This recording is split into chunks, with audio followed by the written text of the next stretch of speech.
It's time for the Engaged Club, the podcast for club managers and operators that strive to create loyal and connected members, guests, and customers. Here are the two guys with the club management and digital marketing advice you need to realize your club's potential, Jim Hope and Roger Kincaid. Welcome to another episode of the Engaged Club podcast, where me, Roger, and Jim Hope share whatever insights in marketing and club management we have with you. I'm Roger Kincaid. I'm the marketing guy for Off Course Golf, and you can find us online at offcourse.golf. I'm Jim Hope, and I'm the GM of the Derrick Golf and Winter Club in Edmonton, Alberta. Jim, you know how everybody in the golf world wants to figure out how to tap into millennials, that generation that just doesn't seem to be picking up the sport as much as we'd like them to. They say, how can we get millennials to come to the golf club? We talk about that every single day, Roger. Yeah. Any ideas? Any ideas on that? Yeah. What you want to do is you want to put some Pabst Blue Ribbon by the front door. And okay, I like PBR. And we'll sell it cheap too. No, I'm kidding. But listen, there's another generation that's coming up right behind the millennials, and this is Generation Z. If you're one of our friends listening south of the border, Generation Z. And when we're talking about Generation Z, we're talking about people that are born after 1995. And so there's some nuances and some differences between generation, I'm just going to say Z because, I live in Canada, Generation Z and millennials. And we're going to highlight some of those in this episode of the Engaged Club, Jim. But I think it's really important to start off by saying that, one of the laws I believe in marketing is that you can't create desire in somebody. You can certainly, warm it up or put your finger on it. But if somebody doesn't love golf, or somebody doesn't love chocolate, right? Or if somebody doesn't want to have a car, you can't do that. You can't make them love golf or make them love chocolate or make them want a car just with marketing. Yeah, that makes sense. Yeah, but you. So right. Okay, I got it. Yeah. If it's in them and they just need to have that awakened, then we can definitely do that with marketing.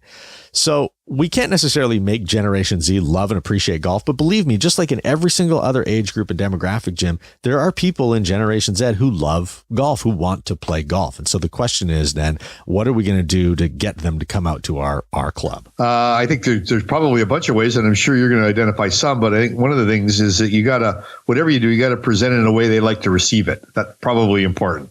That's a really, really good place to start here, Jim. At its essence, right? Marketing is all about the right message to the right person at the right time, right? And even more so in the right place too. So when we're looking at Generation Z, there's a couple of things that we need to know. These are very tech-centered people. So when we think about who is on their phone the most, we've got an entire generation now, kids that were, young people, I should say, that were born after 1995, who, probably had a cell phone. They've always lived in a world where they've known about cell phones.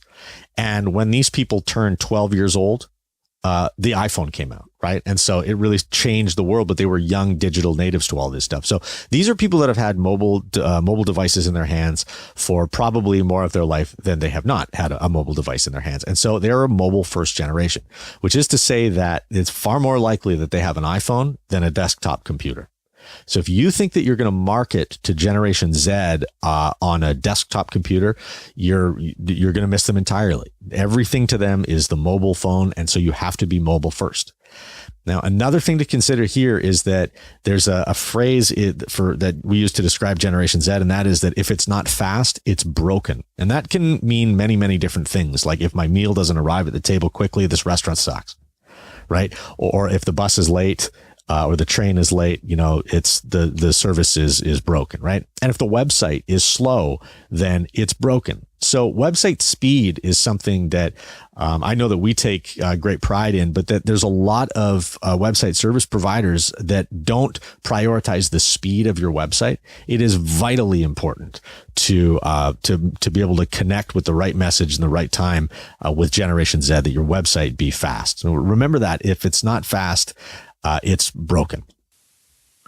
Interesting you say that, because we are, like a lot of clubs, are hosted by Jonas, which is our full accounting and membership package system along T-Sheet, also host our website, and it is brutally slow from a loading standpoint. And we hear that comment often from my older members, so I can imagine what the Generation Z are saying.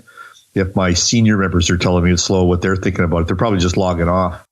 You know, that's what they're doing. They're clicking back and then they're going to the next website from their Google search that can help them find what they need, right? So it's pretty important to be fast. And by the way, Google knows this, and they don't want to present a slow website to somebody who searches for something. So, you know, in your case, Jim, if someone were to say Edmonton Golf Clubs, and you had a really slow website, then the Google algorithm would penalize you and send you further down the list because they know that it's a slow loading site. So page speed is an indicator for the Google algorithm. And we can get into that on a future podcast. One really, really important thing about Generation Z is that they really prioritize being treated as individuals.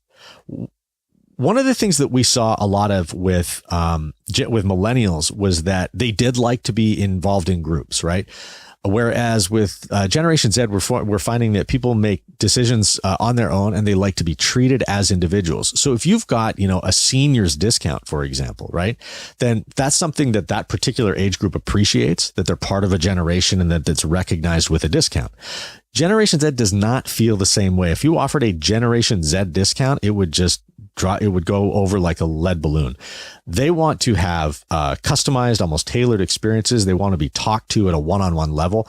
And so your marketing really has to honor the fact that Generation Z is individuals. So we've got some kind of good ground rules to start with, right? If it's not fast, it's broken. Treat Generation Z like they're individuals, and remember to be mobile first, because you're most likely going to make your first connection with them on their mobile phone.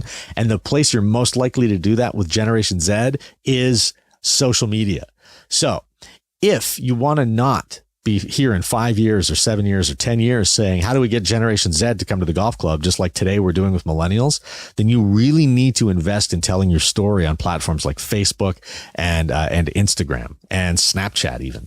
Well, you know, Roger, I listened to a podcast yesterday, Stephen Dubner, and he had Mark Cuban on, Freakonomics, and Mark Cuban talked about his own kids who don't watch the Dallas Mavericks, which he's the owner of, on television. Mm-hmm. They're watching it either on their phone or on their iPads or on their MacBooks, but they're not watching it on the television. So they really are, his house is disconnected. And he talked about the future of the NBA, which is what he, you know, owns a franchise in. And it said it's our ability to be able to present our sport on anything but mainstream television. He also talked about esports, which he's heavily involved with a company called Unicorn, but that's a whole other topic. But his whole bottom line was his kids are Gen Zs and they don't watch television.